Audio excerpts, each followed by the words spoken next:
Some of you are going to think I'm a crackpot junkie after 30 minutes from now. Who's ever felt like they're not good enough? It is so common. We'll all agree in this room that it's those broken moments that give us the opportunity to go within. I was smoking, I was drinking, and then I fell in love, which was so inconvenient at the time. Probably for the first 30 plus years of my life, I was really scared of the truth. The thing about truth is, it's bullshit. Nobody gets through life unscathed. We all look at that as if our life is screwed up, that is actually an opportunity for us to grow and expand. In 2019, the Wellness Base Camp returns. In Fremantle, Newcastle, and our first ever international adventure in Auckland. 2-for-1 tickets are under $100. Get them before they run out at thewellnessbasecamp.com. TheWellnessCouch.com, streaming wellness into your lives. This is Up for a Chat with Cyndi O'Meara, Carren Smith, and Kim Morrison.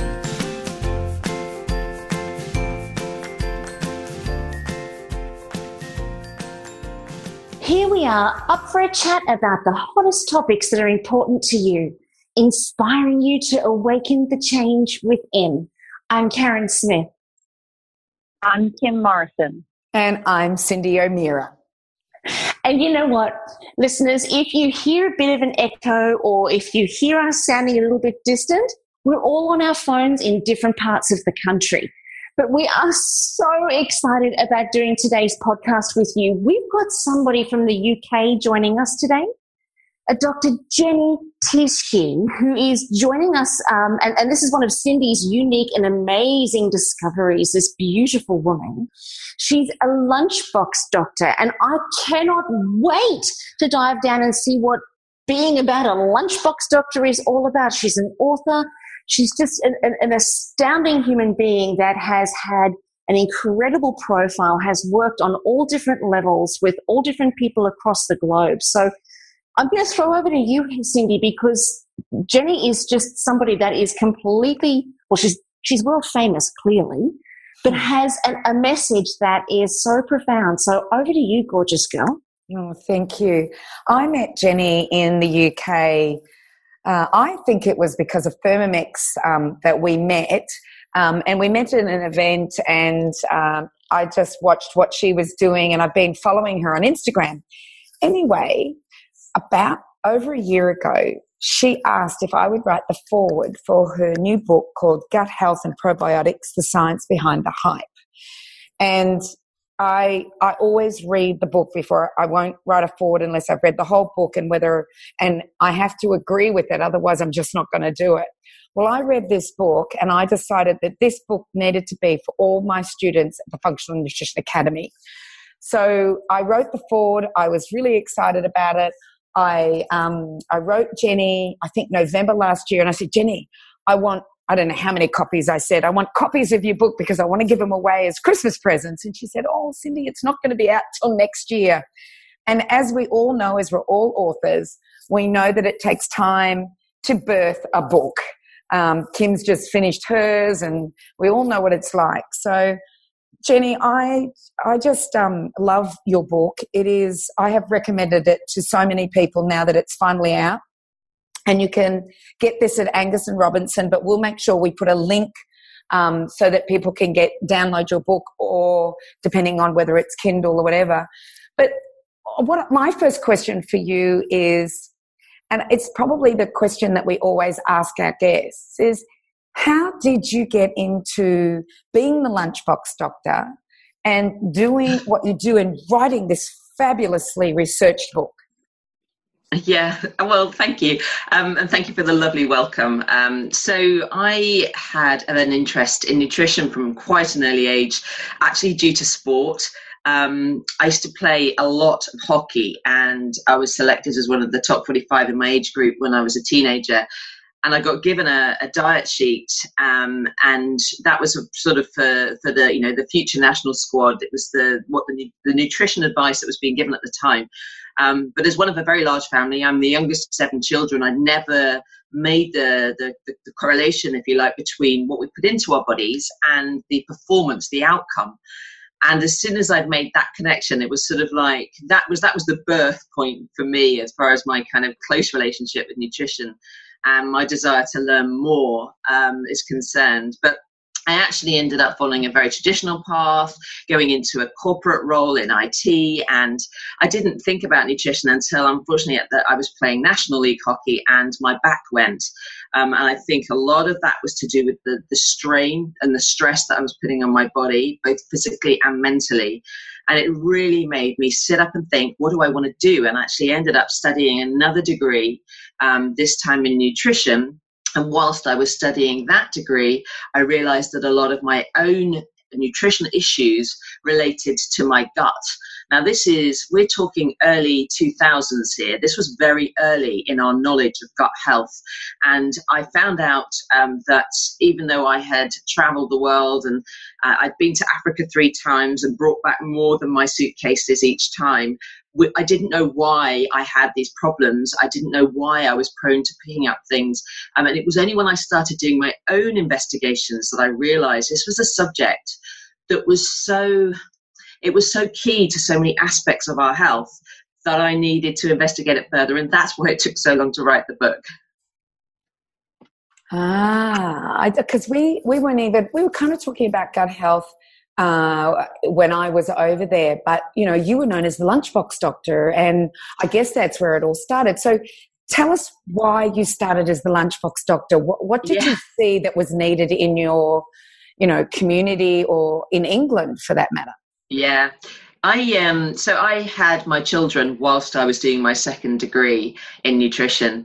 And when my daughter first started going away from the home to school, I realized that the sort of food that she'd been having at home was not the sort of food that her peers were eating at school.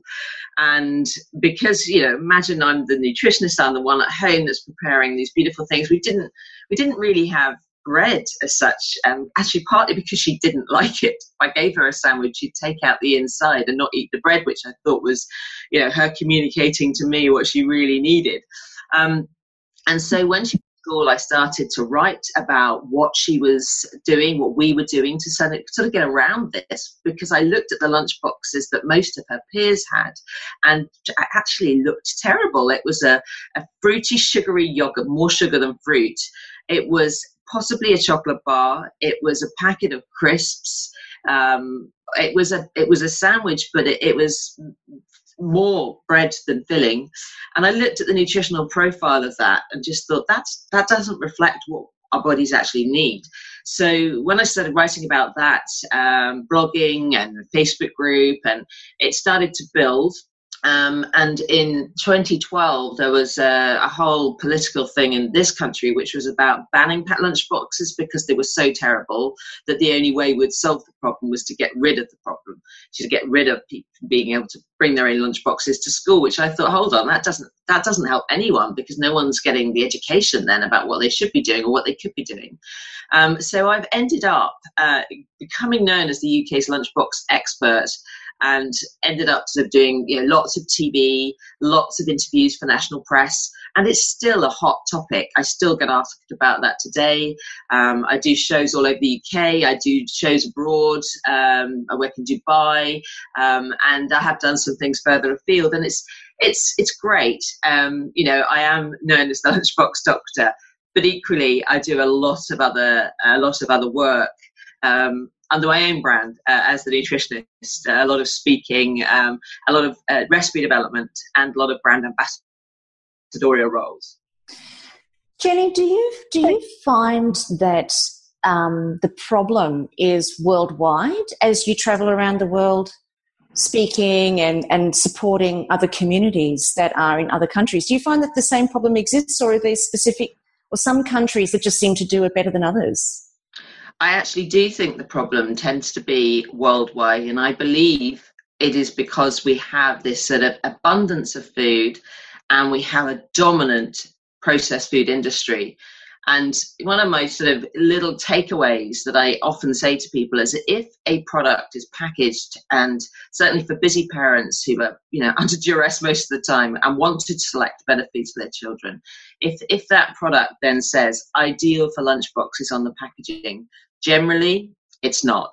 It generally means that it has been processed, it has been packaged, it is going to last, it is going to survive being thrown around in the lunchbox. That doesn't actually mean it's that nutritious, and certainly not something we want to be providing for our children. That what I see is quite a critical time of the day. It's halfway through their school day. They're at school to learn. And so, yes, I think it doesn't really matter about different sort of cultures as such. I mean, obviously there are some cultures where packed lunches don't even exist. France, for example, they don't take lunches to school. They provide a very good school lunch, which in many cases is 3 courses.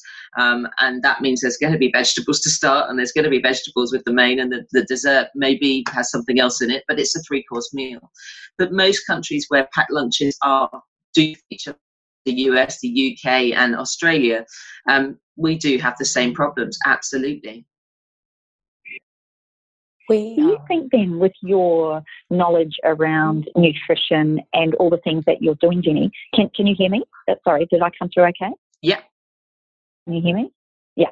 So with the beautiful books that you've prepared, from what I can see with sheet pan cooking and the multi-cooker cookbook, you're obviously busy, and you've designed these particularly for families that are on the go, it seems, because those are the sort of things that you just want to put in the oven or put in the cooker and know that dinner will be cooked while you're doing 1,000,001 other things. Was that your intent behind those 2 books in particular? Absolutely. I just look at what the needs of, busy modern families are, and we don't have time, but most people really do want to feed and provide real food for their family, cooking from scratch. And I only have to look at the success and the popularity of some of the companies that deliver ingredients to your door, or deliver, recipes and the ingredients for those recipes to your door. But those are really expensive, and a lot of families can't afford those. And I believe there's a really simple thing. Most of us have an oven. Now, we don't all have a multi-cooker, but I do, it's not an expensive piece of equipment, and it's certainly something that I'm so glad I invested in. And if you have the opportunity to literally chop up a few vegetables or prepare a few ingredients, and like you say, pop it on a roasting tray, sheet pan, whatever you want to call it, put it in the oven. Or if you can put those ingredients into a pot, press a few buttons and walk away and go and do something else. To me, those are the solutions that we're looking for in our modern lifestyles. We haven't got the time to faff about and to worry about, standing over the stove, stirring, or, adding multiple ingredients. We want minimal ingredients. And quite frankly, if I see recipes with 18 ingredients, I'm put off. But if we have minimal ingredients and they're real food ingredients, and we have to do minimal work, but we can eat a great meal at the end of it, then isn't that the solution that we want? And if we can sit down and eat together as a family, which I'm really passionate about, and if you're not as part of a family, then socially, then that is so much better for us overall, and we know it's better for our gut health too. One of your fellow countrymen, Dr. Natasha Campbell-McBride, says we have to get back into the kitchen to feed and nourish our family, to heal this nation. And you echo that exact same thing. And, I don't think people realise the importance of knowing how to cook. And it doesn't have to be hard, I've been on the road for 3 weeks. I'm doing a special program where I'm only allowed a few foods, and it's just a matter of organising and prepping and being ready. And as you said, with, what did you call it? It's a multi-cooker. So basically, it's an electric pressure cooker that's also a rice cooker and a yogurt maker, etc. That sounds just amazing. So, with that, people can learn how to do things, simply. Here, the Thermomix is very popular, but obviously you've got another machine there that's probably a lot cheaper than the Thermomix, that obviously will help people do that. So let's get on to... go on. No, go on.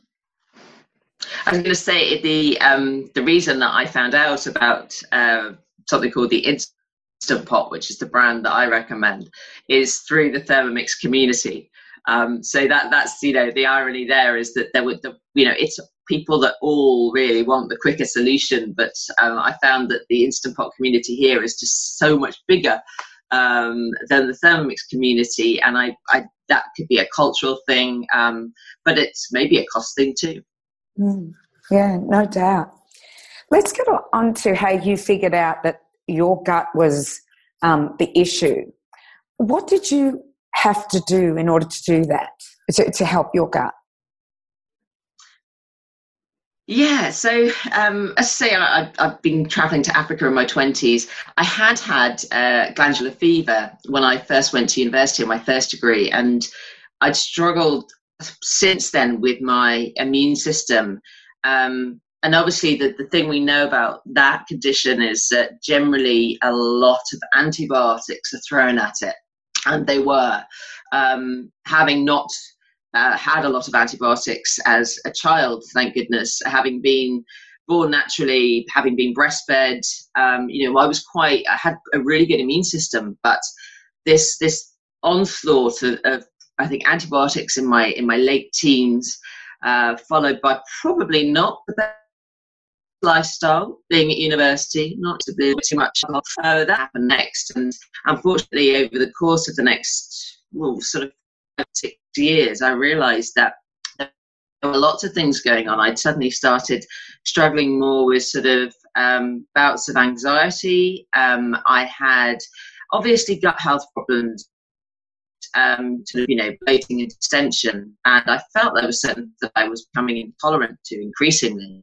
And so when I started to investigate all of the aspects, all of the health aspects that are related to gut health, I think that's when I really sat up and thought, hold on, the number of people that complain of stomach ache, or they complain of problems with their tummy or their stomach or their gut, it's so much further afield than that poor gut health affects. And when I made that connection between the gut and the brain, your mood, it just made so much sense to me. And when I looked at other people, other family members, when I looked at friends, when I looked at some of the clients that were coming into my clinic, it made so much sense. So yeah, when you start looking at the science behind this, and it's such, well, you'll know, Cyndi, it's a huge field of study now. I mean, there are so many studies, but most of them are so new.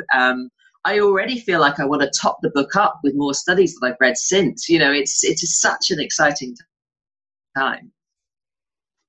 Well, I'm sure you'll probably be able to put another book out with the amount of information that is coming out. And I just loved what you talk about and how well you put it together, and that you go through the whole gut-brain axis and what's happening in Australia and probably England and America at the moment. Anywhere where we seem to see a decimation of the gut bacteria and the integrity of the microbiome, is the rate of suicide amongst young people, the rate of mental illness, and even a big thing that's happening is when our soldiers come back from war, they're not coping at all.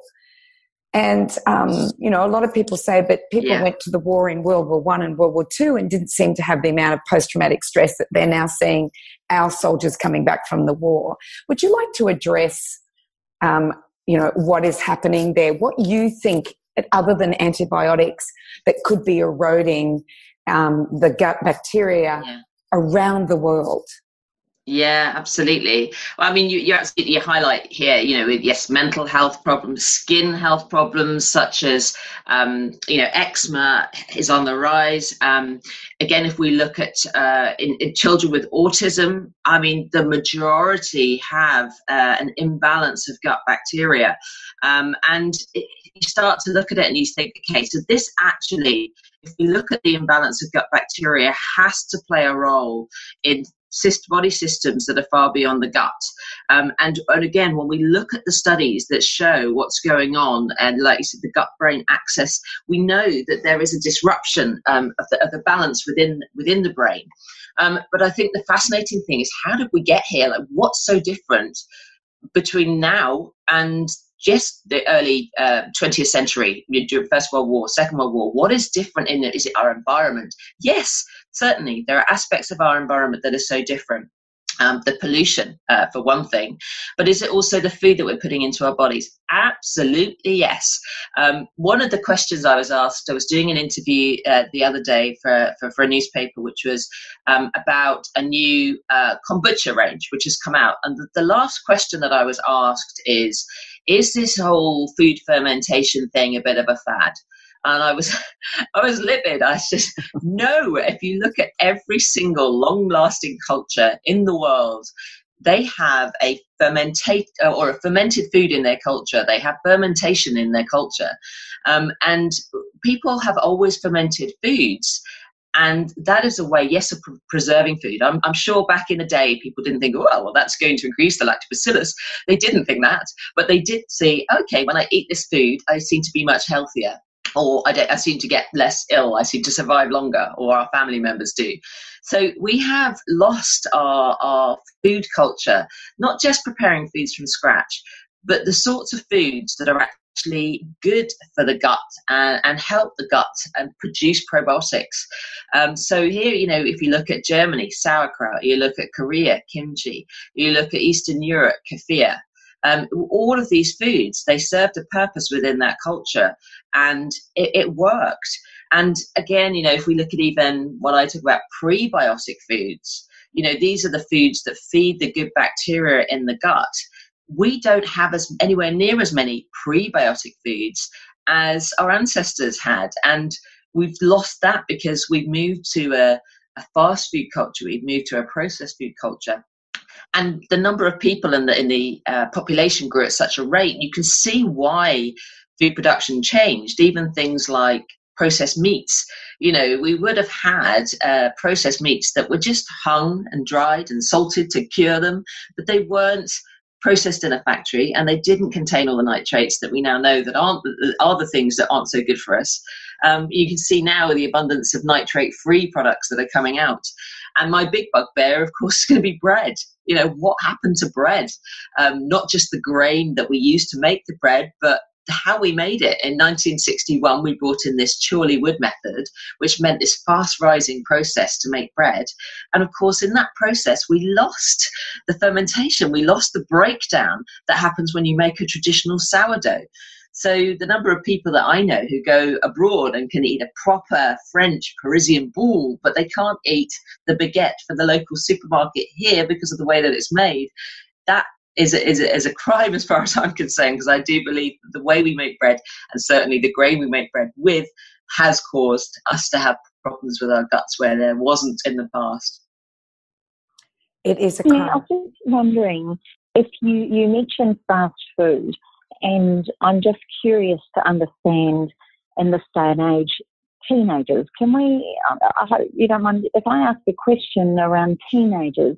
What is your biggest concern around what foods they're eating, what lifestyles they're living, and tell me how you think that's affecting their gut, which in turn then leads on to things like obviously fertilization and infertility and all of those sorts of things. Can you give me some ideas, particularly as I keep hearing about how low teenagers are and things like iron? Yeah. Can you give us any understanding as to what's happening there and what we can do to support our teenagers? Yeah, absolutely. It's an interesting time, isn't it? It's I have a teenager, and certainly at the point at which the hormones start to change, I think the environment changes, the pressures on them increase. There are increasing amounts of mental ill health, eating disorders, obviously skin problems from acne through to other, including things like rosacea in teenagers.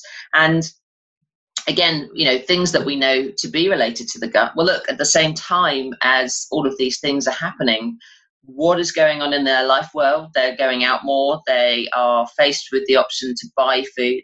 And often the cheapest things that are available to them are going to be processed foods that lack actually any nutritional value, whether it's sort of fast foods and sort of chips and burgers through to sweets, and abundance of sweets and candies.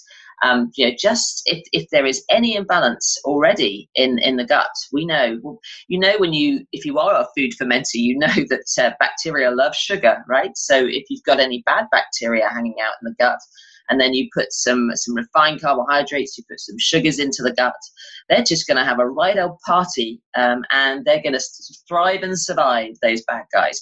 And that's exactly what these teenagers are going out and doing. So they're just adding to their own problems by creating a dysbiotic or dysbiotic environment for their gut, and then not really addressing it. One thing I do with my own teenager is I have her drinking kombucha every single day, because teenagers can be difficult, and that's our compromise. She actually really enjoys it, and it's something that we found, the one thing we found that she really loves. Luckily, she really a little bit of sauerkraut. That's the Germanic roots to our surname. But it's a tough one, really, really tough. And I think our teenagers are entering a time now where the education that they have around food is so poor that they will not for a moment make the connection between what they put into their tums and what they feel in their heads.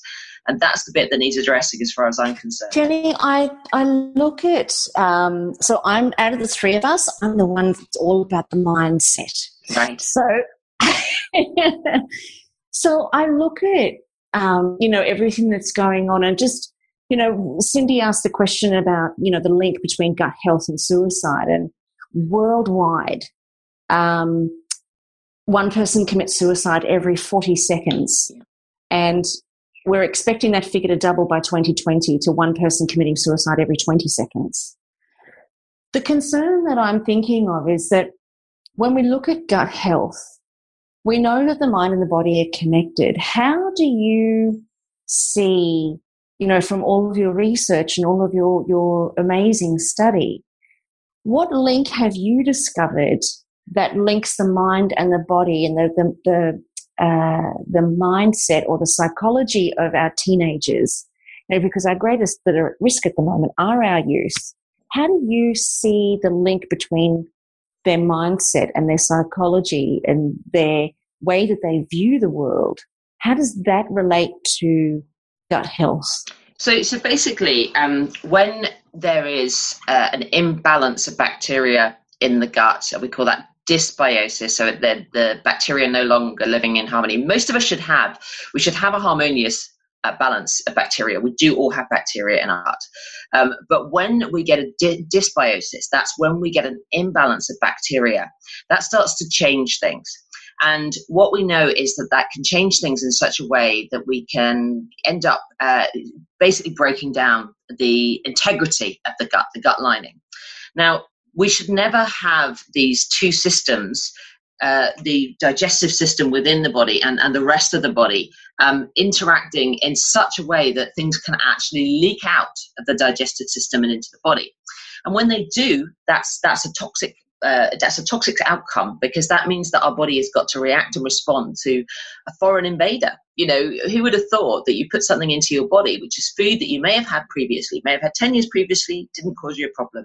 But now it's leaked out of the gut and into the body, and that's causing your body to have to respond and react in a particular way. And what we know is that when this starts to happen, and this, again, if we look at the guts of people with psychological problems, from anything from depression through to low mood, from anxiety, and we've got I mentioned autism.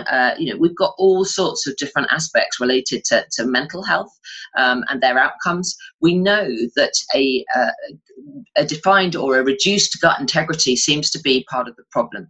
Dysbiosis seems to be part of the problem.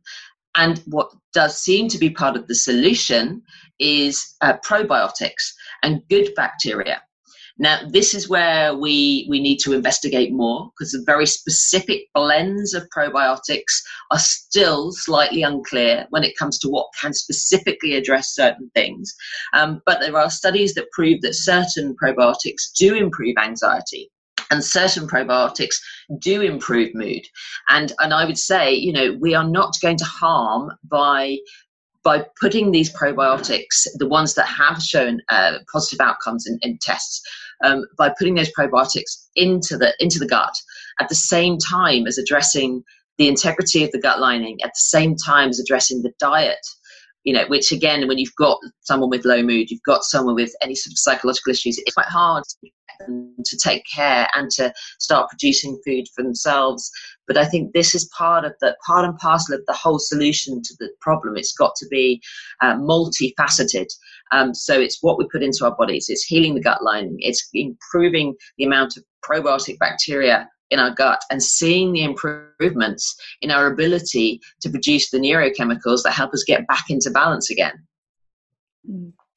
It's a minefield out there, and I don't know about you, Jenny, but I become very somber during these times because I look at, I was brought up in the 60s and 70s.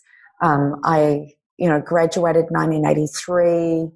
I don't remember this problem when I first graduated, when somebody wasn't doing well, and whether that be mentally or physically, if they were on the SAD diet, and that's the standard Australian diet, then you just had to put them on a real food diet, get them back to real foods as we've been talking about.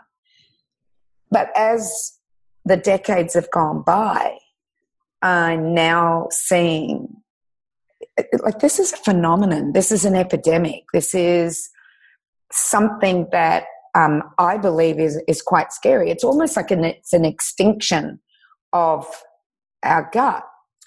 So my question to you right now is that, can we come back from this, do you think? Do you think when someone's had their gut microbiome completely decimated, they have anxiety and depression, they've got chronic fatigue, they've either got constipation or diarrhea, they're not digesting their food, they inflame to every food that they consume, they're sensitive. Do you think that there's a point of no return? Or do you think that we have a regimented or a toolkit of things that we can do in order to get these people well? I think what we have to face is that not everyone is going to get 100% better, but I do believe that everyone can get a degree better, 2 degrees better, 3 degrees better. I think there are what we know is that there are so many things that we can try as far as improving the integrity of the gut lining, as far as improving the balance of bacteria, as far as getting things working again is concerned. And I think what people have to understand, that there isn't one pill fits all. There's no one solution to this. But I do think that however poorly you are related to gut health, to poor gut health, there are certainly things that we can do, and we're talking about, here you're talking about very poorly people, some of which have terrible autoimmune diseases that are debilitating, people that can't get out of bed on a daily basis. And again, you will know people who will say, well, there must be a pill for that. But it isn't about that. This is a very slow process when we start actually addressing the underlying problem. And the gut is very much part of that underlying problem. But I do believe that if we get it right, and there's going to be a few, hiccups along the way, but if we can get addressing the gut health right from the very start, if we can start to put that whole food diet back in, if we can start to get that relationship back with the sort of foods that actually do calm, that do heal, and when I say those words to people with gut issues, it's well with them. They say, that's what I need. That's what I need.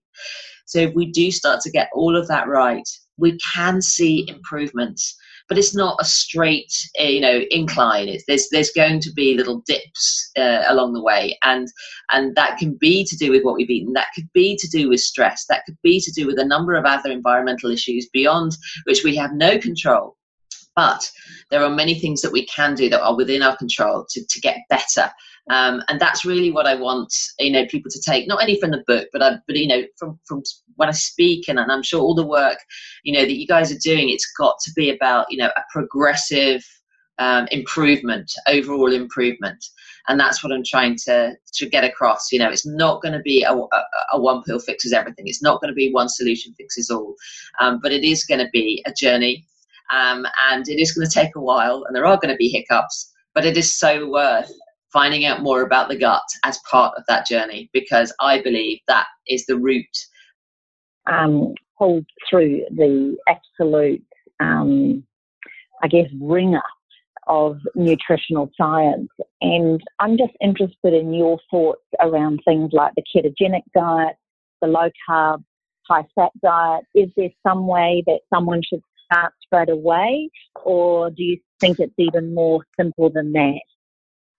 Yeah, that's a really interesting one, because as you'll see from the books that I've written, I believe that there are still tons and tons of people that don't have to go down any particular in terms of what they eat, how they eat, other than to make sure that they change from what they're currently doing to eating a whole food diet. Where Cyndi was mentioning, getting people, cooking from scratch. I believe there are a whole load of people that if they did that one thing, I believe that is one thing they can change that is sustainable and doable, then they may never get to the point of very poor health. But I do believe that there are people, increasingly, obviously, numbers of people who struggle with all sorts of metabolic conditions and type 2 diabetes and heart problems, who have led, I often say, and even people who are very much overweight, none of this stuff happens overnight. It happens because you have had habitually, different ways or perhaps the wrong way of eating for a very long period of time. Because that has been in place for so long, you are going to need something quite different from what you've been doing to get right back out of that again. And of all of the ways of doing that, I believe that the ways you're talking about, this sort of low carb, higher fat, is definitely a way that we have seen to improve, to turn things around for people who have for so long eaten so poorly. And the results are incredible. And I also, as far as the ketogenic diet is concerned, again, have seen amazing changes in the way people eat. But from my own perspective, and in terms of our relationship with food, I think the biggest thing that we can all do to ourselves and for our families is to start cooking real food from scratch. Don't buy anything with a label on it. Buy good quality meat. So we're not having chicken every night. We're having good quality chicken once a week, the whole chicken, and make use of every part.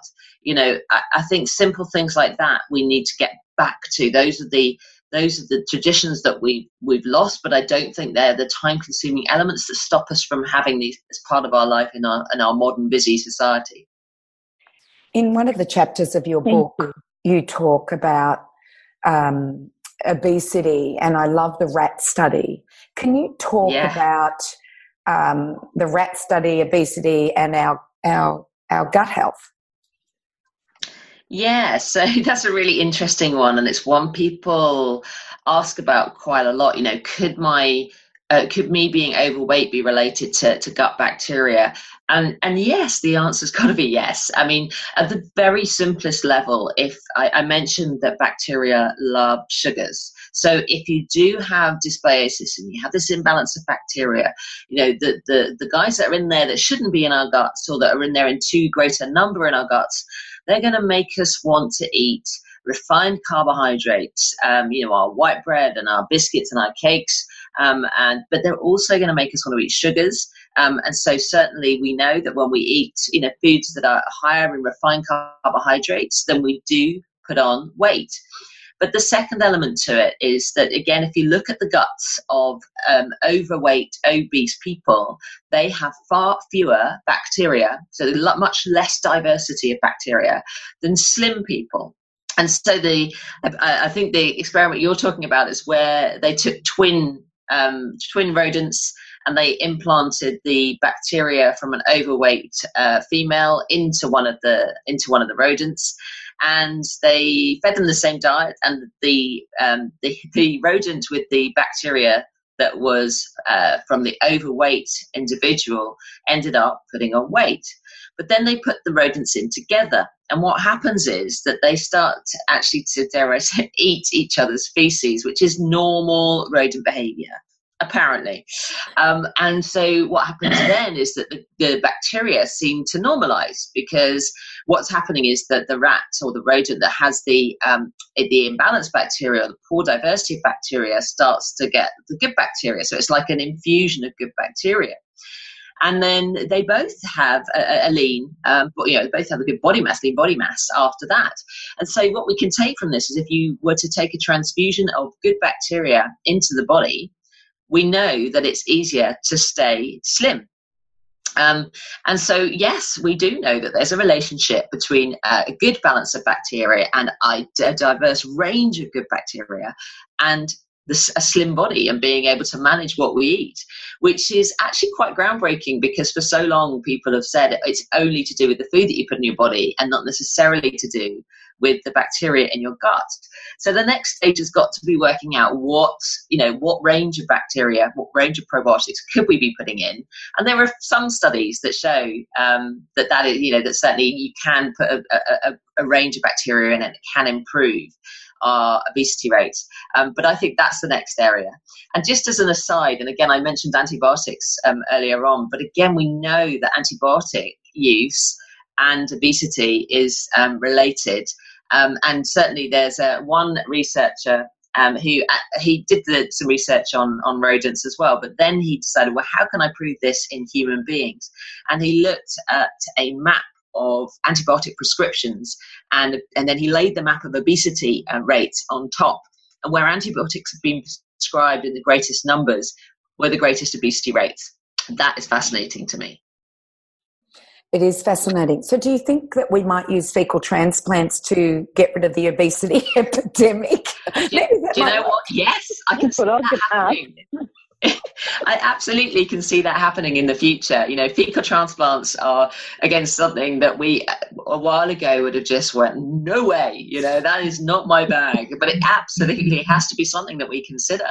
But yeah, it seems so drastic, doesn't it? So to my mind, if we could, we may need to use that in people that are really poorly. And I'm sure people that are really poorly, because those people that can't get out of bed every day, there's got to be a better way.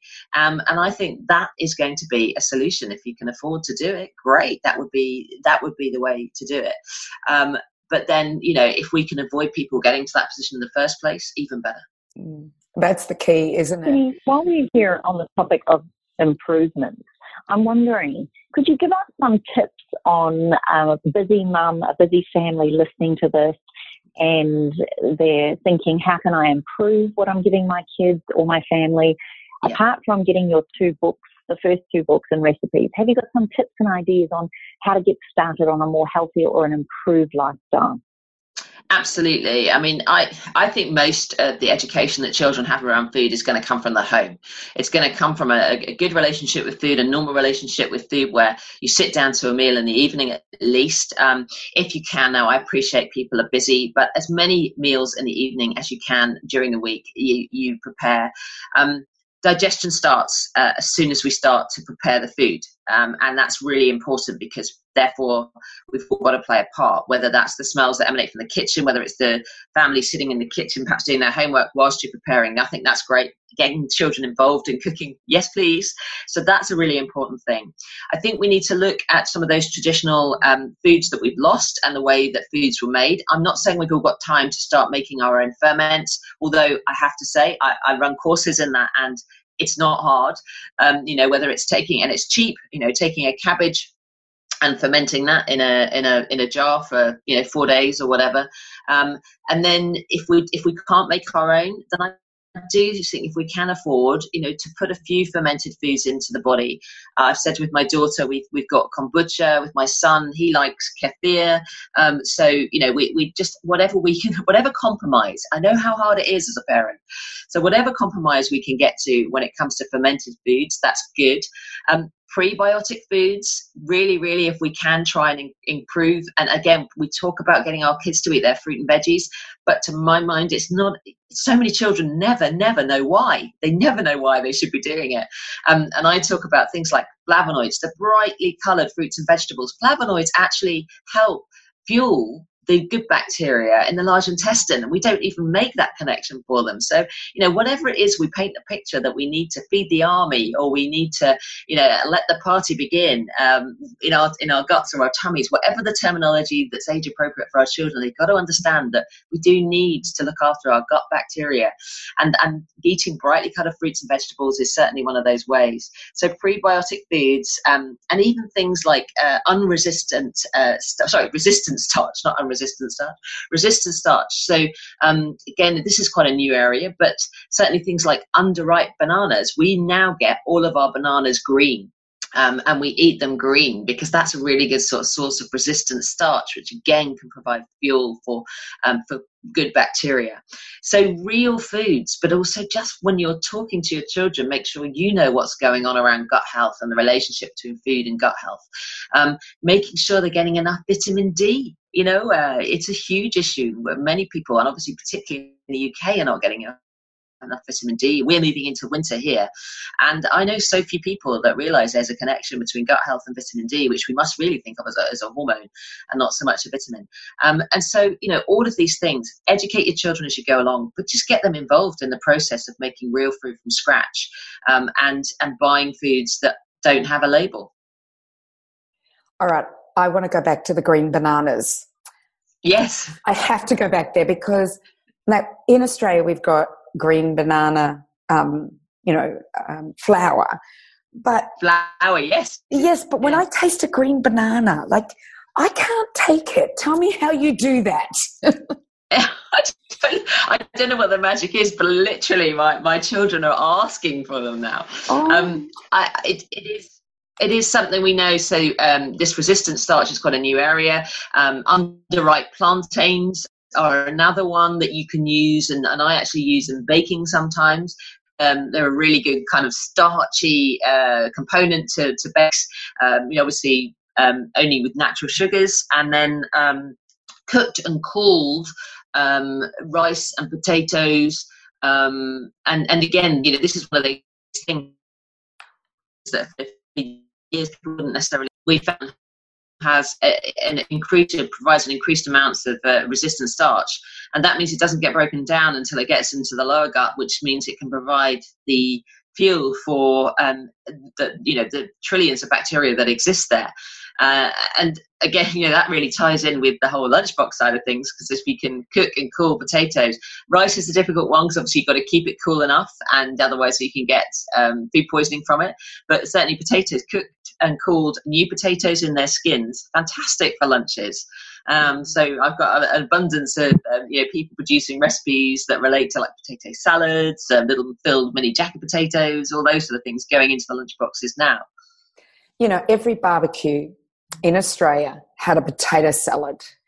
And I've noticed, because, everyone's freaking out about carbohydrates, that they've stopped taking the potato salads. They've stopped eating cold potatoes. It was always you'd roast the potatoes, eat them hot, but then in the morning there was always some cold, and you'd get in there with the gravy and you'd eat that. And it's so sad that we've forgotten common sense and back to the. I know.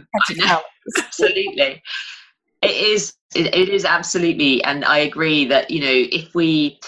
That lady asking me the other day in the interview, is this a fad? I think we have a mindset which we have a short attention span as a race, and we do get led easily by things. Think how easily people were led to believe that low fat was a good idea. It isn't. We need to, as you say, stick with common sense. If the food comes from the ground, a tree, a healthy looking animal, this is good food. If it comes in a package and we're attracted by its brightly coloured font or by its bright coloured imagery, that's not good. We have to be attracted by the real appeal of natural foods. And that's how we should be making the decisions around what goes into our guts. And we do have an instinct, we do have an instinct about certain things. And we do have an ability to, when everything's working well, to say, I've had enough. But we override that. I love that phrase. I'm trying to think what it is. This is an Okinawan phrase, which means 80% full. How many of us eat until we sit back, put our hands on our stomachs and go, I'm stuffed. We don't want to be eating like that. We need to be eating intuitively. We need to be eating mindfully. We've got to slow down. We've got to enjoy our food. We've got to chew it properly. And that's the reflection of our society when I have clients that can't even chew. They've lost the chewing reflex because they've been using, shakes and what is that? We've got to get back to that intuitive eating. It's hara-hashi bu. Yes, that's the one. Yeah, it's we just don't do that. And you know what? I think we've lost our instinct because everyone's out there eating McDonald's, Kentucky Fried Chicken, lean cuisine, healthy choice, margarine, low fat. And our body, when you're feeding it those wrong things, I actually not only think that it affects your gut and your physical body and everything else, but it's also affecting how intuitively you can be in what you should be eating. So I was at a fitness show. I got to tell you this. I was at a fitness show, and I got to tell you, being at fitness shows is quite different to what any other show I've ever been to. And the girls are false eyelashes. Most of them have had their breasts done, wearing skimpy outfits, and the boys are just showing their chests and their muscles. And it's quite an amazing, place to be in. And, while I was there, I got to go on this machine that told me my weight, my muscle mass, my fat percentage, and all of those things. And then he said, we're going to create a genetic thing to help with this, so we can tell people how much carbohydrates they should be eating, how much fats they should be eating, and how much protein they're eating. So when my score came up, he just said to me, oh my goodness, this is probably one of the most perfect scores I've ever seen, which, I felt rather flattered about.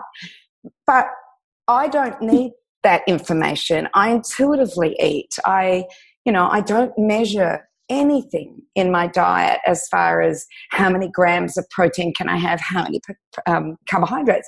But we're now getting into this world where we need a machine to tell us that, and another machine or DNA testing to say how many carbohydrates you should be eating. So it's getting crazy, and I don't know if we're moving into prescriptive eating, and that is not where we need to be. But I think it's happened because we've lost that relationship with what we need and what we don't need. And a lot, again, people talk to me about, well, tell me portion sizing, how much should I eat? And I'm thinking, well, on any one day, you may have used up more energy, you may need more than any other day. So unless you eat what your body needs, then I can't tell you. I can't tell you exactly how much you need. Your body will tell you. I'm not inside your body, but because we have lost that, it's almost like people need to be told that this food is bad, this food is good. You have to eat 5 of these. You can't have too much of this. This one you have to have 1,000 grams. It's just, unless they can follow that, and that's why so many of these apps exist, then people don't know how to eat. So the biggest thing that I believe as far as parenting and educating children is concerned is we've got to allow them the opportunity to eat intuitively. We've got to show them how it's done. And to my mind, the eating together thing is important for so many reasons. But actually, your children are watching you. They're watching how you interact with food. They're watching your relationship. And I think that is so, so important in terms of how people's children learn. I really do. Yeah, and when you think about it, that first 6 months of life is an imprint into the baby, what it will eat for the rest of its life, because it's a survival mechanism. So if the parents are eating McDonald's and Kentucky Fried and all of those foods, then those parents are going to be upset when their kids aren't going to eat fruits and vegetables and all they want is junk food. And if a mother knows this, and this is what we're not telling and we're not educating, and that's what I love about your book, is that I think that your book belongs on every medical doctor's office, every nutritionist's office, anyone that does anything to do with healing should read your book, as well as every mother, layperson, because I don't know, as I was reading it, Jenny, I just thought you've laid it out beautifully. It's common, it's science, It's research. There's a bit of common sense in there, but not many people understand that. But for me, I loved it. So I highly recommend this book for everybody. And I will put a link in the show notes as to where you can get it in Australia. Is it on Kindle? Is it, have you done an audio of it? What have you done? Audible. I've done an audio. So yeah, I don't know the answer to that question, but I will get back to you and let you know. All right, sounds good. And if people want to find you, where do they look for you? What's to your website, the Lunchbox Doctor? Yeah, so you can go to lunchboxdoctor.com. Obviously, there's a Facebook page and there's a really active Facebook group, Lunchbox Doctor Facebook group. But also for any of the other work that I do, it's Tschiesche. .com and that's an area that obviously I that's all my speaking and my nutritional work. Is there any words of wisdom that or something that you would like to say that we haven't asked a question to you about? That's a really good question. You can probably hear from everything that I'm saying, and thank you for asking such pertinent questions today. I'm very, very passionate about this subject. I hope not to preach. I hope only to educate, but in a non-preachy way. I would love to. One thing I would love to do, and I hope to do, is to come over to Australia and to speak over there too at some point in the future. So really, that's it. I would love to do that, and certainly if there are audiences over there, then yeah, I'd be very. I'd receive that invitation very welcomely. Oh, that's it. I've just joined your Lunchbox Doctor group. I'm online. I've signed up. I want those 2 cookbooks. I want that machine, Kaz. I think you're going to want that machine. I don't know if they're available here. I'm on word of warning. It has a cult-like following. The machine, the Instant Pot, has a cult-like following. It's incredible. And that book, I hadn't even published it. The weekend before it was published, it went to #1 bestseller on cookery equipment in Amazon. And that's how, people love it, absolutely love it. So the day it was published, we sold out within hours. It's just such a popular machine. Fantastic. Wow. Jenny, I'm going to be getting myself a machine. Kimmy, I'll shout you one, girlfriend. Jenny, I love you. Jenny, it's been an absolute honour to share the last hour with you. Thank you for all of the work that you're doing in this field and for being so prolific about it and for really, taking it to the masses and going global with it. Congratulations on your efforts. Congratulations on your message. And thank you for being a part of today's show. It's been an honour to share it with you. Thank you very much. I've really enjoyed it, and lovely to virtually meet 2 of you and obviously see you again, Cyndi. Awesome. You are most welcome. And I look forward to seeing you here in Australia, Jenny. I think to see you. So for all of our listeners, you've been very patient with our delays and us talking over the top of each other today. So thank you so much for that. When the 3 of us girls are in different places all around the country, sometimes our internet's not always perfect, but our commitment to bringing you amazing podcasts never wanes. So we're always there for you. We're always your girlfriends right there in your homes with you and between your 2 ears. So make sure that you tune in next week right here on Up for a Chat and become part of the ripple effect that's changing the world. And oh my goodness, we are going to see you on the ride. Bye for now, everybody. This has been a production of TheWellnessCouch.com. Check us out on Facebook and join in the conversation on Facebook.com/The Wellness Couch. Subscribe to each show on iTunes and check us out on Twitter. The Wellness Couch, streaming wellness into your lives. Whilst the Wellness Couch presenter endeavor to provide accurate and helpful information to their listeners, these podcasts cannot take into account individual circumstances and are not intended to be a substitute for health and medical advice from a qualified health professional. You should always seek the advice of a qualified health professional before acting on any of the information provided by any of the Wellness Couch podcasts.